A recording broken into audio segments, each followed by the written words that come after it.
I am joined by Robert Griffin III, James White, Field Yates Meanakeims. All right, so first play we're going to look at 2nd and 2, one of the Patriots' first offensive plays. We're here for the people. There's already 7 of you in here, which is a lot more than last Friday, which is nice because we were lacking some questions, but that means we'll get more questions. It also means it means we do have more members. And once you guys keep talking to each other, we'll continue this trend going. We'll have fun here on Fridays and bring in some more cash so Tayler can make some more premium content, baby, because I know he's been grinding it out. Jalon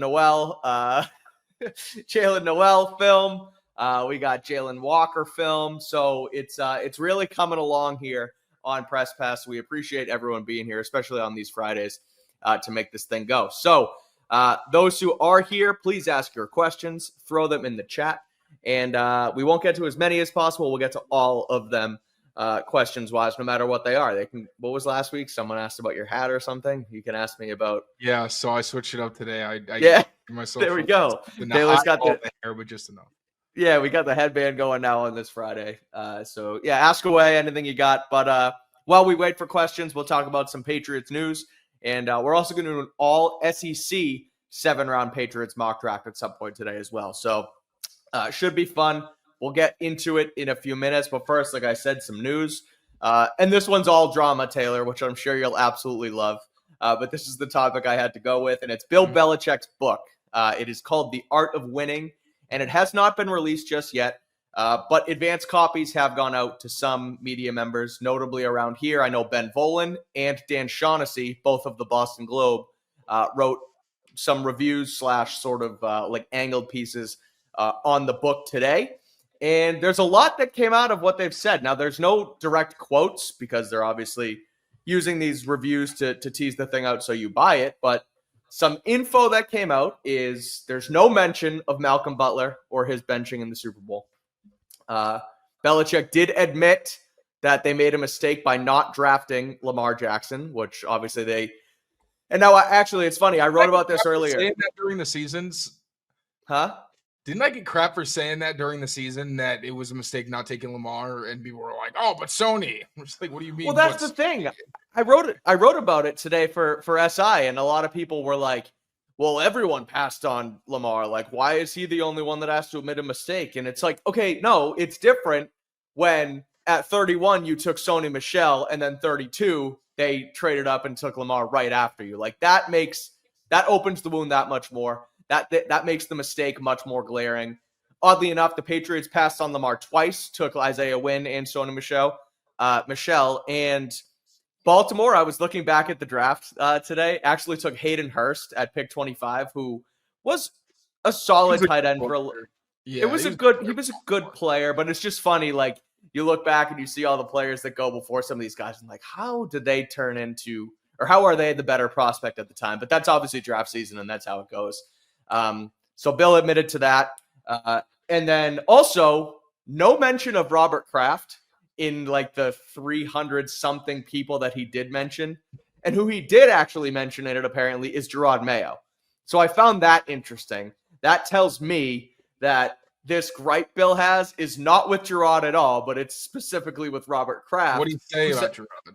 Did it say? I don't know what he said. I know that the way Volen wrote it was that Brady was mentioned like plenty of times along with and I'll find the direct quote once I kick to you to kind of give it more context. But basically he mentions a lot of guys and like thanking how he got through his career, including Jerod Mayo, but there's no mention of Robert Kraft in it whatsoever. So I found that interesting. Not surprised. Yeah, but wanted to get your thoughts on the whole thing. I know, again, you're not into the drama here, Tayler, but especially the Lamar Jackson thing. Curious on your thoughts on that, as well as, again, the fact that, there's no mention of Robert Kraft, who is the one who really gave him his second chance at head coaching. No mention of Robert Kraft makes a lot of sense. I remember at the roast when they tried to do the shots or wanted to bury the hatchet or whatever. Yeah. Robert Kraft was very excited because obviously he's trying to kind of look out for his reputation and wants to squash things in the eyes of the public so it doesn't seem like there's this divorce following their divorce. And Bill just didn't seem like he was really having any of it. It was like, yeah, I'll do this, but like, I still don't fuck with you. Yeah. So that was the vibe I got. So I'm not surprised. And also the fact that, the Crafts objectively went on a bit of a smear campaign, and you can maybe make excuses for one thing, maybe another, but the way that everything was handled basically up to the roast, I think that was when he kind of backed off, and really when things had gotten so bad, I think it was pretty clear that the tactics weren't working, trying to kind of take the credit and pivot it away from Bill. So honestly, good for him avoiding that. I didn't think he was going to admit the Malcolm Butler thing. Like maybe on his deathbed we'll hear about that, but I just don't think, like, the things he didn't mention are things that I think he doesn't want to give any life to. Like, this book wasn't about stirring up drama or anything like that. It was an ode to the people, like, as Van Vollen kind of wrote, it was an ode to the people that helped him in his career, his coaches, his mentors, his players. So it seems very un-Belichick-like to include anything that would make someone look bad or, turn it into a drama piece. And the Lamar thing, I think that's pretty fair hindsight. And I'm glad that someone, like, he clearly loved Lamar. He showered him with praise any chance he could. We know Belichick is someone who's pretty decently aware of, I think cultural issues in the league to a degree. Obviously, the dynasty pointed out some of the ways that he was kind of ignorant, but his family has, his dad was known for being pretty forward when it came to integrating players. I think it was Jim Brown has said that no one has done more for Black people in terms of like being in coaching and using their money to advocate for Black communities than Bill Belichick. And I think he knows that Lamar is not respected as much as he deserves to be because he's a Black quarterback. Sure. Not, that is what it is. And, also just the fact that Lamar was a multi-time MVP. So I'm glad that he's able to look back and be like, yeah, I probably should have taken him as a successor to Tom Brady, especially since we know that Lamar loved Tom. And while Tom might not have loved getting a successor, it's like you weren't really mad about pissing him off before with Jimmy. I don't know why it was 2019 that happened. It was 2018. I don't see why 2018 would have been significantly different when the Ravens drafted him to be Joe Flacco's successor. So, I'm not surprised there wasn't a lot of drama, but the Lamar thing definitely jumped out. Yeah, here's the quote from Ben Vollen. He says, "There's nothing on Butler's talking this," and he's talking here about how Belichick he has a full chapter titled "Mistakes," and he writes, "Belichick does admit to a few: not drafting Lamar Jackson in 2018, leaving defensive tackle Dan Klecko off the game day roster in Super Bowl 38. I didn't know about that. Cutting up. Well, it's funny he mentions that, but not the Butler benching, which I'll get to. He said he made a mistake cutting a player who was swimming with his family in the pool at a team party on Cape Cod. Crazy. That's worse than the Tyquan Underwood cut. So that's what he did it that day. Is that what that means? He must have. To include that detail, he must have done it like, hey, I know you're with your family, but can I talk to you for a second? That's crazy. That's crazy. That's some HBO shit. Yeah, seriously. That's something you would say. I don't know if you watched that Aaron Hernandez doc, but that's something like they would put in there as like this is the kind of ass Bill Belichick is, but he actually did it. And he continues, and all of the players he wanted to keep but couldn't for financial reasons, Tom Brady chief among them, which I found that another interesting note where Brady, I remember, acknowledged rather recently that there was like a pretty clear rift between the two of them and how they saw their futures going. And for Belichick to simply call it financial reasons is kind of interesting. Now, granted, it technically is financial reasons because he didn't want it to. Can you talk about the drama? And I know him and Tom are on good terms. He's not doing that, and they continue to be, which is true. But then he goes, however, there's nothing on Butler's infamous benching or how Belichick's defense got shredded in that crushing defeat to the Eagles. Butler's name appears just once. Here it is. Butler's name appears just once, listed among 147 former players in the acknowledgments, which includes Gerard Mayo. So that's where Mayo's name is.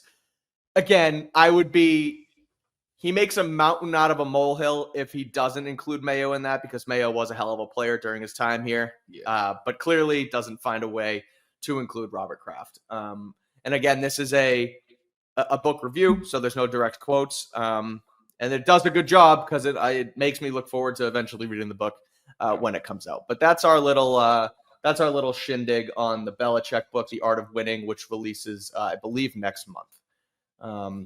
All right, another thing I wanted to mention here, Ashton Jeanty is getting a lot of run, at least from this podcast, because Dane Brugler of The Athletic, the creator of The Beast, as we know, came on the show yesterday here with me and Taylor and said that Ashton Jeanty should be on the table for the Patriots at pick 4, saying that he's a game changer on offense. And in his mind, he goes best player available in the top 15-ish no matter what. Is your stance on this at all changing? Because mine's not. I'm still fully, I ain't taking a running back at pick 4.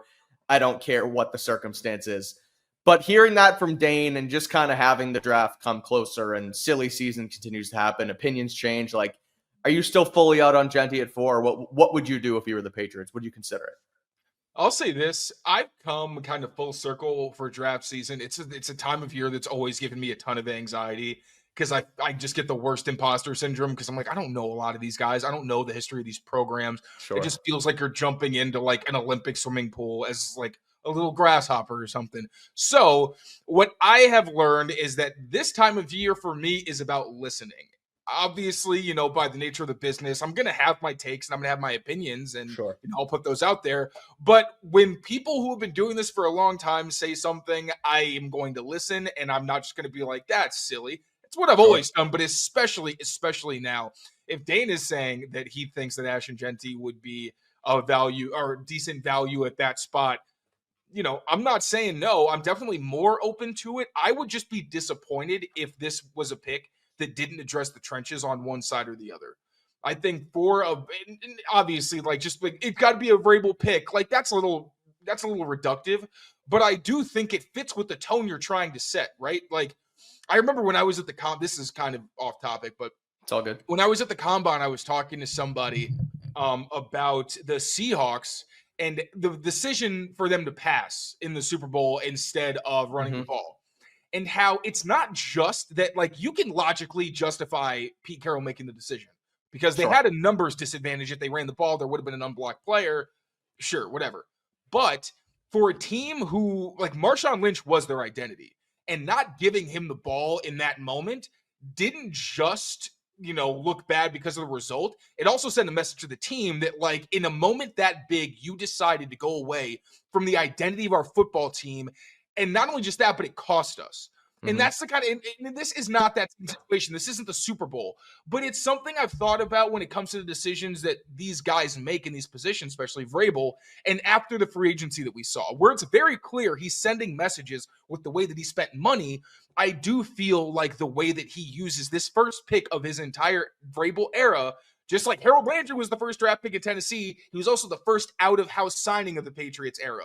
Timing played a part in that, but I don't think that's a full coincidence, and obviously the payday as well. So I just think a running back would be an odd pick, not just because of the value, but because, like you've been talking about, we're going to get a left tackle and all this, and I don't know, it just would feel weird unless you love Ariante Ursery or somebody, or Josh Simmons, somebody that you can get, you know, with your second pick. That, and you know Stephon Diggs is going to be healthy week 1. Like that, because there's the need at tackle and receiver, and it just feels like those have to be their first 2 picks. And Jeff in the chat brings up this as well, and it makes a ton of sense. Another issue is you lock in his salary on the rookie wage scale, and then he already ends up being one of the top paid running backs in football. So there's no value there. Like like with tight end, that's exactly what we were saying about like a Tyler Warren or a Cole Wilson. Like, you better really love them because they're automatically going to be one of the highest paid players at their position. 100%. You're already at a disadvantage there, where a lot of time, and it's different at quarterback, but it's the same concept where you want to take advantage of that because they make just ungodly amounts of money, just like left tackle, just exactly.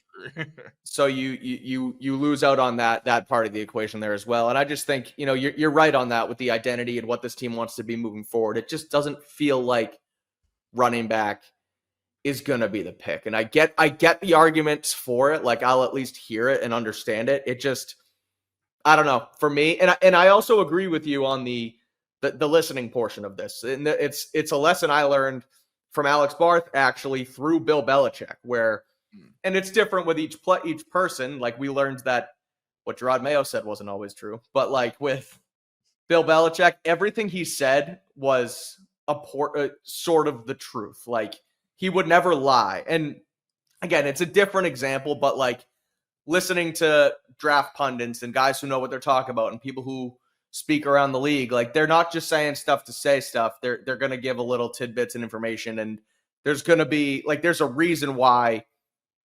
people call it Daniel Jeremiah, call it Dane Brugler, are at least suggesting that it could happen, because it could happen, and we'll see what happens. I'm going to, since this is an AMA and there's not a ton of people here, I'm going to move my my shade because I'm getting a sunlight here all of a sudden.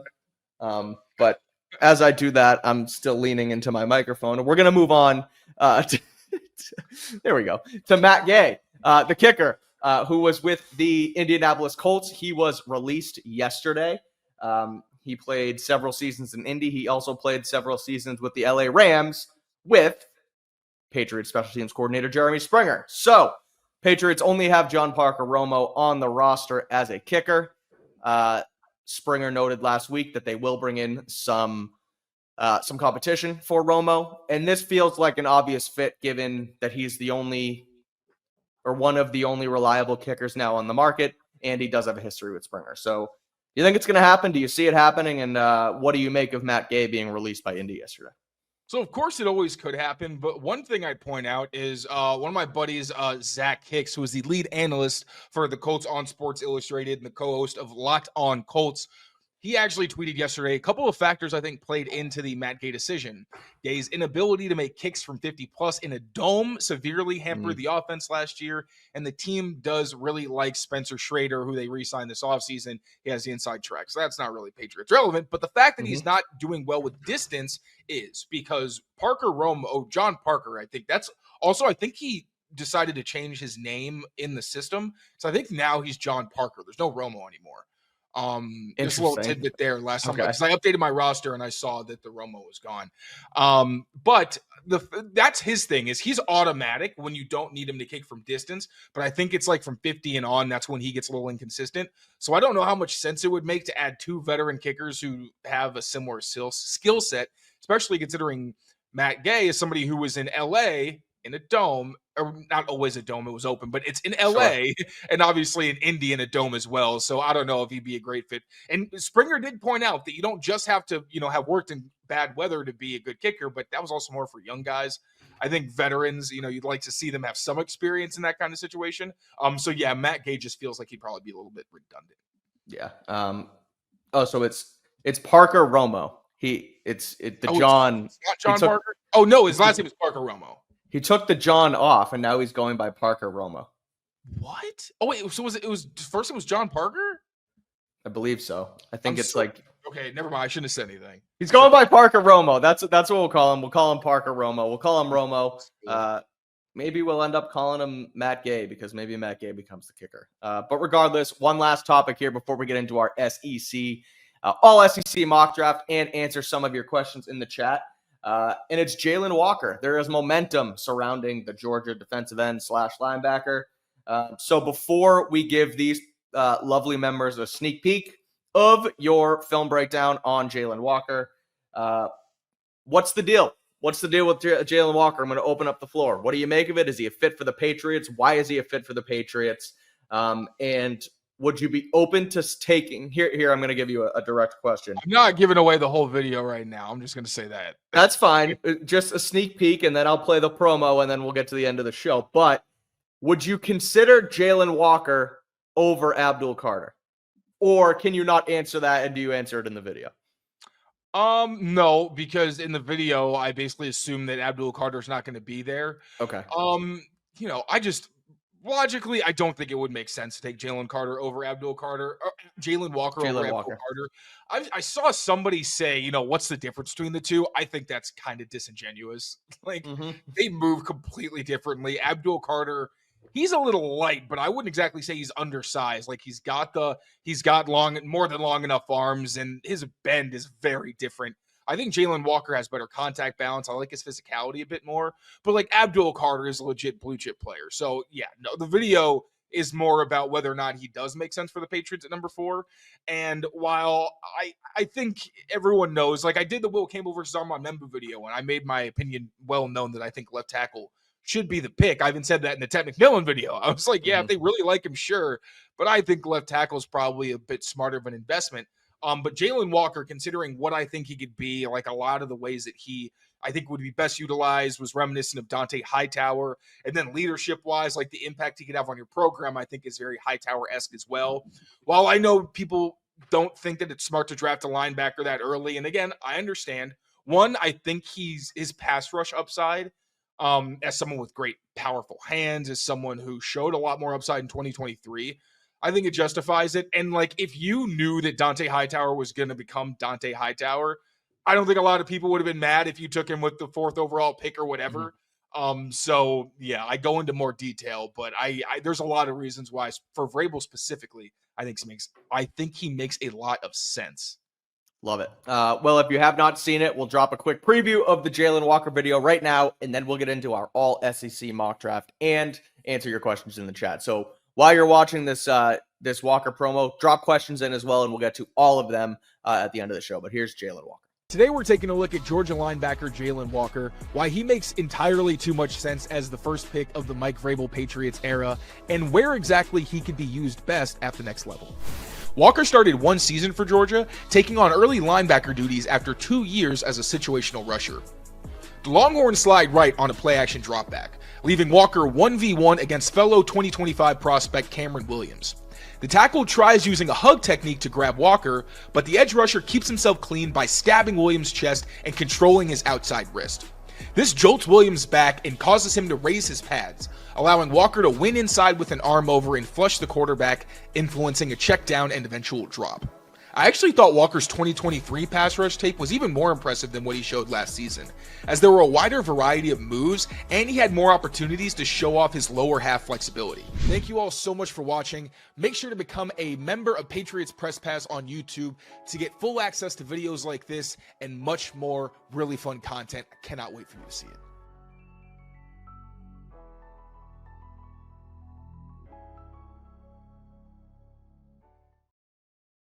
I guess technically we're already asking members to become members playing that promo, but it also gives you a sneak peek of what you can look at later because the Jalen Walker film is now live on YouTube for our members. So Taylor, good stuff there as always. Just wanted to give a quick shout out to our friends over at Prizepicks. If you want to get in on the action with us, head over there, use code CLNS. You get $50 instantly after you play your first $5 lineup. Prizepicks, run your games. Now I'm going to leave the next part of the show up to you. Not entirely, but I'm going to ask you, what would you rather do first? Do you want to answer some questions or do you want to do our mock draft? Let's get into the mock draft. Maybe I'll open the floor for even more questions. Actually, let's get into it. Let's get into some questions now. We'll do some quick and then anything after. Anything. Yeah.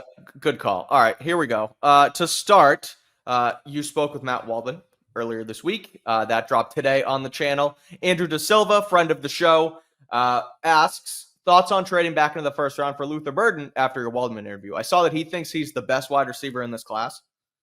Yeah. I definitely think you could make an argument. I don't know about the best necessarily, but I do think you can make an argument if he's the most talented. Also, Matt Waldman does way more work and in-depth stuff than I have on Luther Burden. So sure. I'm not trying to necessarily argue anything against that, but I do, based on the study I did of Tet, I would definitely put him in that category. He's a really, really good player as well and worthy of the first round hype. I think it all depends on how the Patriots feel about him off the field and just like the person, because I do know, he just had some boneheaded moments in college, like drew some flags that were completely unnecessary where he kind of lost his temper. And I know that there was some effort things like basically between the plays. Matt Harmon touched on it where it's basically everything that's right. between the touches where you don't love exactly what Luther Burden brings. So if Mike Vrabel thinks, hey, we just need talent and I can figure out the rest, then yeah, hell yeah, I'm into it. But and that's the same with Josh Simmons, right? A really talented player at a position of need could be a huge difference maker, but it all depends on whether or not you think you have the resources and the people around him to get the most out of him while also being able to help him mature. If they like him, both of those guys in that situation, then hell yeah, I love them as players. But at the same time, if they are saying, we just want upstanding guys, and we want the character stuff, I get passing as well. Yeah, I'm with you. I think that look, if they like the play, I mean, it's obvious, but if they like the player, go up and get him. But if they have any reservations, then it's not a draft / rebuild / culture change that needs a wide receiver who could potentially, go off the rails. And again, I'm not sitting here saying he's gonna go cuckoo, but like you said, there's some issues there. Now, guys have issues all the time, and we'll see what their evaluation comes out to be on him. But if there's any reservations, any doubt, I would probably pass, because they need to reset the foundation as much as anything here with this new Patriots team.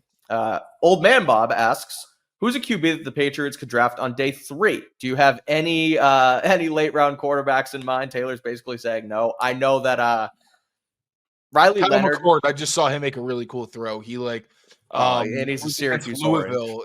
There was 2 unblocked rushers. He made one guy miss. It was like a dude coming with a full head of steam, kind of shrugged him off, and then threw a completion right before he almost took another hit. Also, LaQuint Allen, who I'm watching, the running back. I think it was.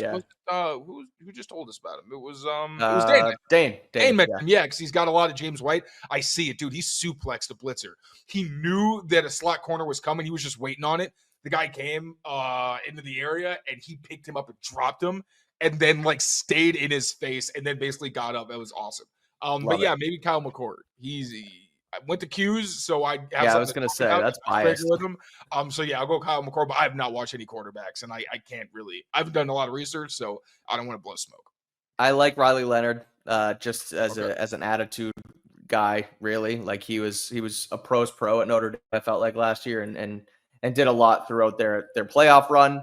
But again, I'm not sitting here saying that he's a fit for the offense or anything like that. It's just a late round flyer, which Joe Milton was a late round flyer too, and they ended up getting something out of him. They need to fill that role now. So I just don't see why you would spend a draft pick on a quarterback when you just traded a 6th round pick. Yeah, it's a good point.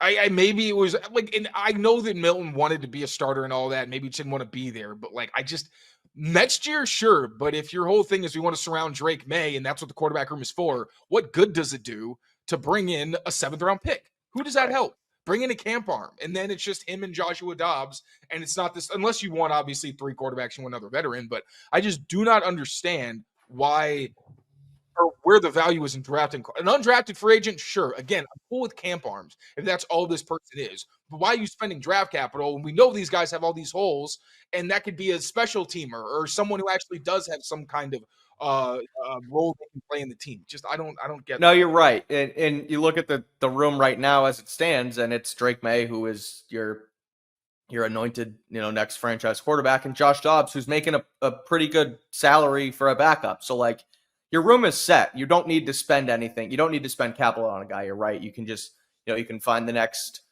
Trace McSorley, Garrett. Who was it? Garrett? Not Garrett. Was it Garrett Gilbert that was here for a while? No, it was Garrett Gilbert. I used to get them mixed up all the time. Garrett Gilbert. Okay. Yeah. Also, think about this. Would you want to? So the whole thing with Joe Milton is he thought he could be a starting quarterback, even if that's not the situation he went to. What quarterback doesn't think that? Especially when they're drafted. It's one thing if you're a veteran who's like, this is my 8th team. I think I know I'm not a starting quarterback. What quarterback? Why would you even want to draft a quarterback who's like, I'm fine being a backup? I know. No, you want a guy who's got some edge and wants to fight. Zappy was the same way. Again, not that I'm recommending necessarily a Zappy, but again, it's one thing when it's Tom Brady, and that guy can think that all he wants, but he also is going to understand what the situation is. I don't think it makes a lot of sense to draft a quarterback this year. Yeah, I'm with you. Another one from Jeff. He says, not sure if anyone's asked, but did any player not show up to voluntary workouts? Not that we know of. Not that we know of. There was a rumor circulating, and I hate to throw our friend Carlos under the bus, but he got what looked like some misinformation from an Instagram story that said that Carlton Davis was not at workouts, but the video that was posted was from weeks earlier, so Carlos thought he wasn't there and ended up tweeting it, and then he was corrected by Burned, actually, from Pat's pulpit. So Carlton Davis was there. If anyone thought he wasn't, I just wanted to clear that up. Carlton Davis is in the building with the Patriots, and we haven't heard of anybody that hasn't showed up. So Again, the way that Vrabel made this out to be voluntarily going to voluntary OTAs voluntarily or workouts, like, you show up to these things if you want to be a part of this football team. I think that's pretty obvious. And technically they're not allowed to make them mandatory, but they're going to make decisions on not showing up to voluntary stuff. And when you're a new team trying to set a new foundation, getting a 2-week head start because you have a new head coach, I'd be surprised to hear that people aren't showing up for reasons that aren't like injury related or that weren't, I guess, passed through with the coaching staff. And if they weren't, we'll find out because they won't be around very long. Yep. Here's one. Who do you think realistically can drop to the second round, wide receiver or left tackle? So, like, I'll rework this. Sitting at pick 38, you can't trade up. Who's going to be there, and who would you like for the Patriots there at the premium positions? I'm going to look at the rankings and see who would make sense. Emeka Egbuka, I would really be interested in. I do not like him as a first-round prospect. Second round, I think he'd be an absolute steal. So Emeka Egbuka, Luther Burden. I don't know if Josh Connerly is going to be their speed because he really is more of an athletic guy. Okay. And even for their left tackles, which is usually a zone guy, they like power there a good amount. So I don't really think he's a great fit for them.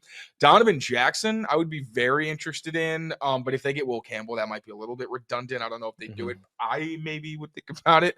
And Ariante Ursary, those are really the big names that I think. I don't know if Ursary, he's not in any mocks in the first round, so I don't know if you'd consider that falling necessarily. Right. But Josh Simmons, I would throw in there as well as someone you'd hope slips, but I don't know if he's getting out of the 20s. So, and off the back of that, Wiley asks, he'd love Luther Burden at 38. What do you think of Trey Harris or Jayden Higgins at 38? Is that too rich of a pick for those guys? Watch my video on day 2 wide receiver fits. You will get your answer to this. But I'm honestly not a fan of Jayden Higgins for the Patriots. I think that obviously he's a guy that was more productive. He had 2 years of a lot of success at Iowa State. So I don't want to say he's necessarily too redundant to Jalen Pope, because Jalen Pope hasn't done anything in the NFL. But I think he's just like solid, but I think this team needs explosiveness, and that is not Jayden Higgins. At least that's not who he is right now. And I would like somebody who at least day one can either be your X, who either creates separation, is a yak guy, or generates big plays. Jayden Higgins doesn't do any of those things on a very consistent basis. Is at least, like, I know in college he threw a ton of flags. Like, it was crazy. He just scared the shit out of corners, and they would grab him on like any deep throw, but corners are not going to do that in the NFL. So I think that's going to impact his production quite a bit. But Trey Harris, I'm a big fan of, but make sure to check out the video if you want to know why. Love it. Go watch it. It's up already for members. Taylor knocked that one out earlier this week or last week was wide receivers.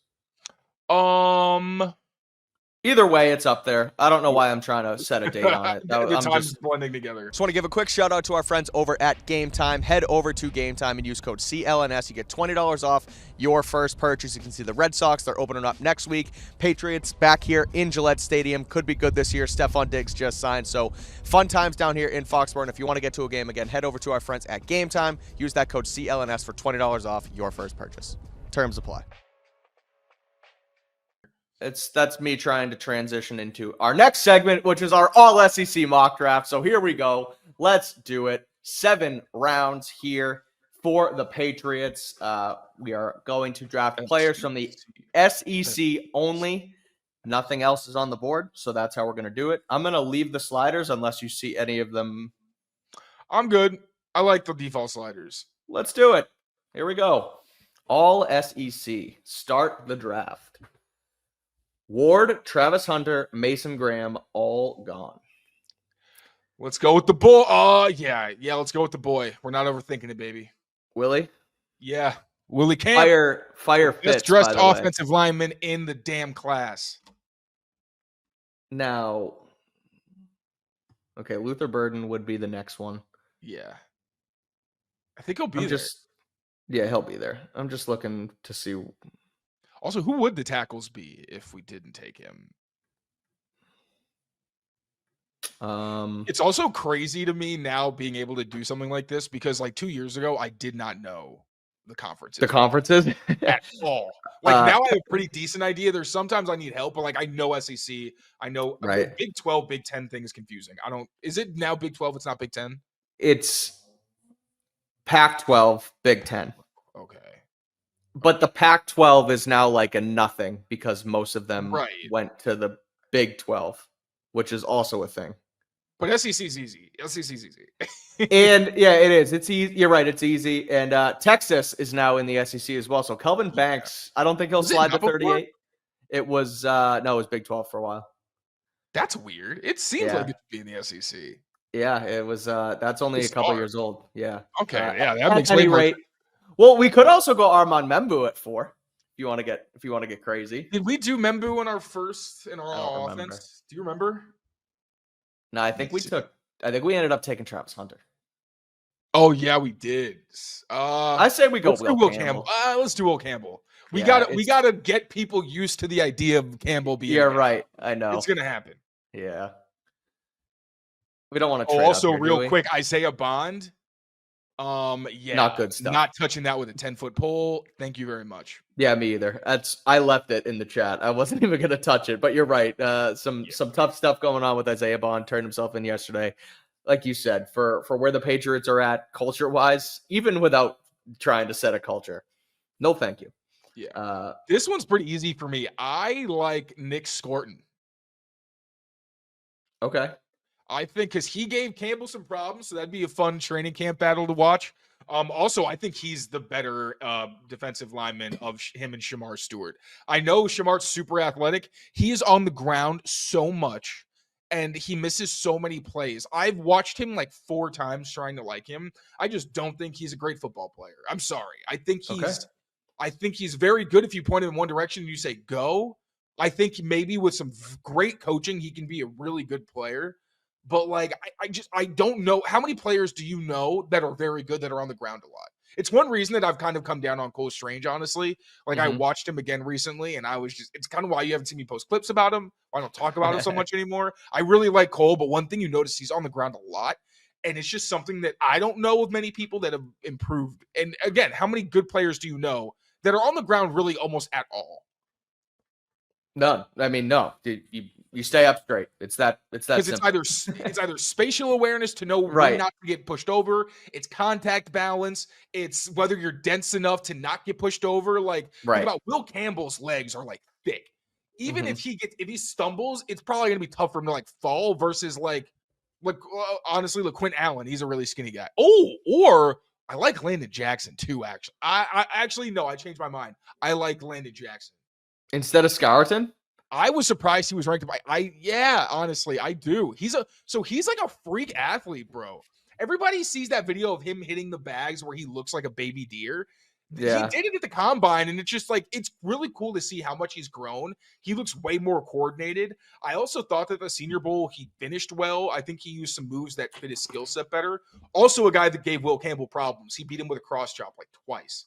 I think he's going to be a guy that Vrabel likes a lot. Big guy, which Mike Smith likes. Inside, outside versatility. I think Landon Jackson's the pick here. Go Hogs. Easy enough. Will Campbell, Landon Jackson. We got 69 coming up, and then 77, 10, and then our hundreds. Let's see. Oh, now it's going to get tough. What do we got for skill players? Trey, I bet you Trey Harris. Trey Harris is still here. There he is. That's easy enough, right? Obviously, get our boy. Oh, sorry. Oh, I already did it. Mason Taylor gone. Oh, okay. So Mason Taylor's still on the board. Okay. Let's see who else is here, though. I would do Tate Ratledge. So apparently he's got experience at center. Tate Ratledge. And he's a beast. Although I've heard he's a guard.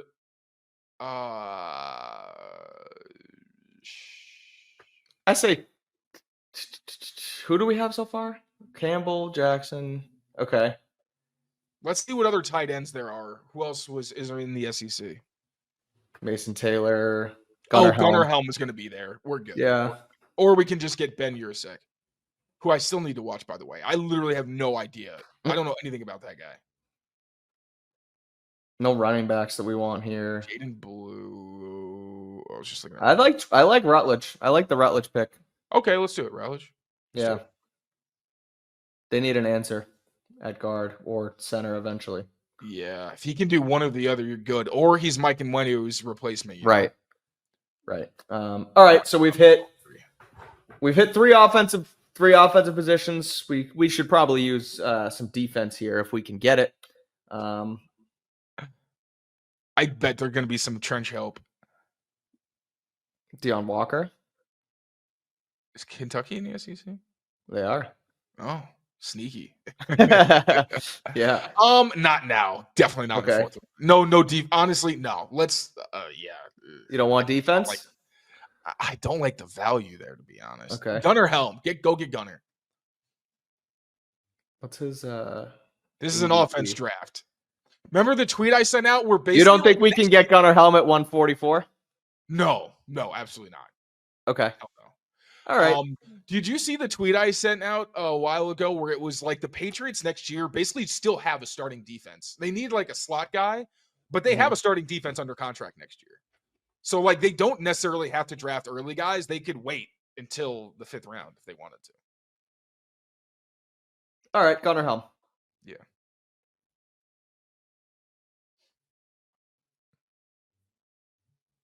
I need to eat. I'm getting dizzy. We got 4 picks left, and then we're out of here. Come on. Come on. Stick it through. Oh, Isaac Tesla. Let's do it. Screw Again? defense. Well, let's look at the defense. Let's look at defense. We'll look at the defense first. Yeah. Tesla. Oh god, yeah, this is rough. This was not supposed to be all is all the defensive talent in what? The Pac-12? No. Probably. I don't know. Early on, I feel like it's always SEC. Trevor Etienne is a good pick too. Ooh. I would do Trevor Etienne. I like Etienne. I'm watching him later today. I'm really excited. All right, now we need defense. We need to fill the defense with. Now we get a nose tackle. Whatever SEC nose tackle is on the board, we take him. Yeah. Ty Robinson. Oh no, that's Big Ten. Yeah, Malachi Moore, I guess. No, not Archie Open. Damn, this is rough. It is rough. Oh, is that Cameron Jackson? Go Florida. No. Where is Cameron? Is he still on the board? Yeah. Oh, okay, we can get him later. Okay, then get go back. Did we get a running back? Yeah, we just got your ETN. Dude, I'm telling you, I'm dying. All right, rapid fire. Let's go with Quinn Ewers. No. No. So who's under Malachi Moore again? It was somebody after that I liked. Defense. Jason Marshall? No, keep going. Never mind. I'm going. Oh, Tyrion, a Georgia defensive lineman. I just want a Georgia defensive lineman, to be honest, more than I want a safety. All right, let's go. Although, don't people? Let me look up Malachi Moore. Let me look up his profile.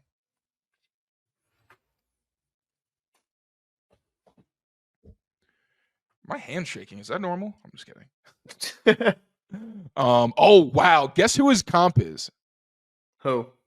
Devin McCourty. Okay. Picks is a 2nd round pick. That would not be respecting the board. That's crazy. Do people just not know he exists? Yeah, that is weird. All right, so yeah, let's go with who did I say?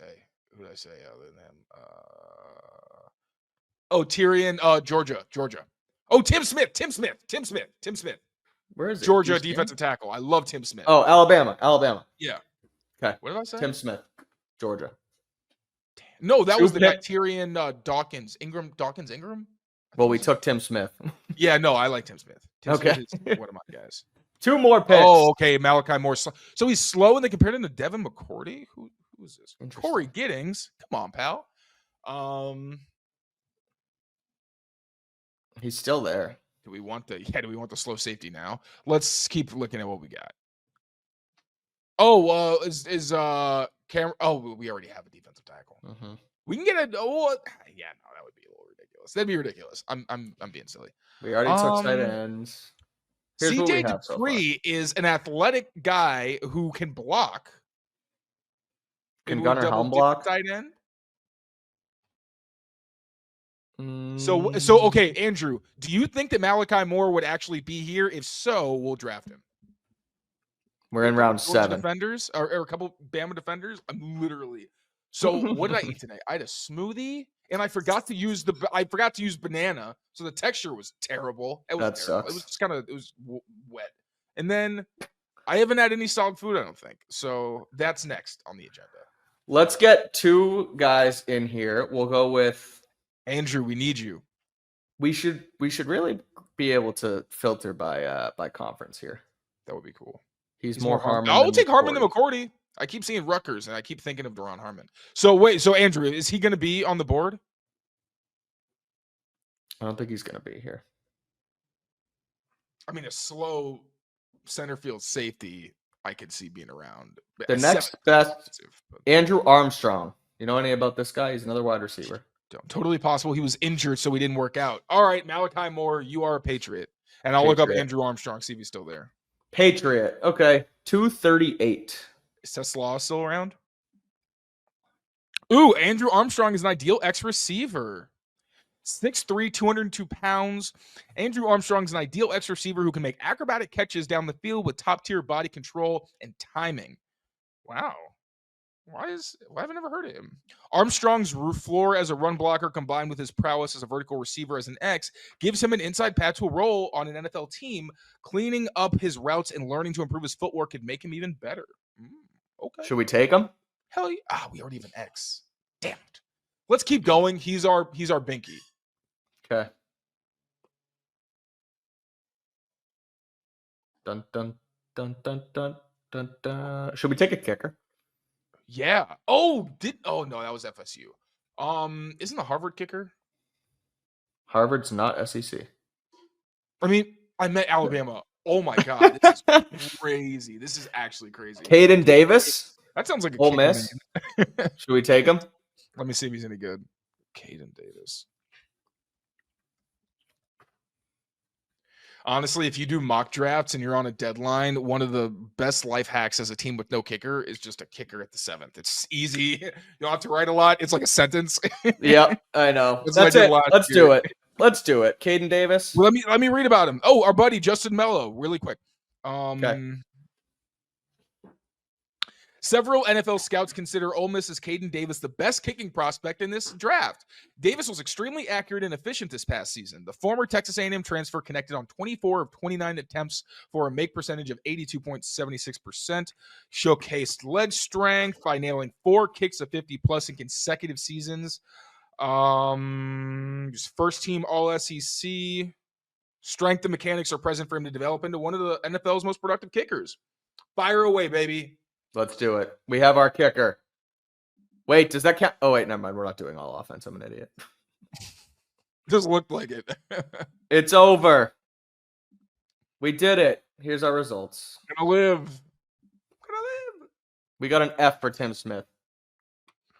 Well, screw them. They don't know what they're talking about. No offense. Will Campbell, Landon Jackson, Trey Harris, Tate Rutledge, Gunnar Helm, Etiette. Look at all the SEC. So we got They 2 love Bama. their shades of red, don't they?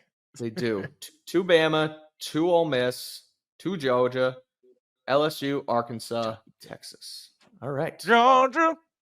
Just honestly, bro, if you just draft in the SEC, like your hit rate's got to be. I mean, I know. it's not even a hit rate. I feel like most prospects just do come from the SEC. But The Patriots did that one year when they took Mac, Barmore. Oklahoma was an SEC. They took Ramondre. Or they took like 2 Bama, 2 Oklahoma. They kept it very like we're picking from schools type of thing that year. Yeah. But anyway, that's our We draft. hey, That's thanks, our Jeff. AMA. Happy Friday. Looks good. Yep. Thank you. Thank you. On that note, thanks everybody for watching. As always, here on our AMA Fridays, we'll keep them coming every single week to close out the week that was.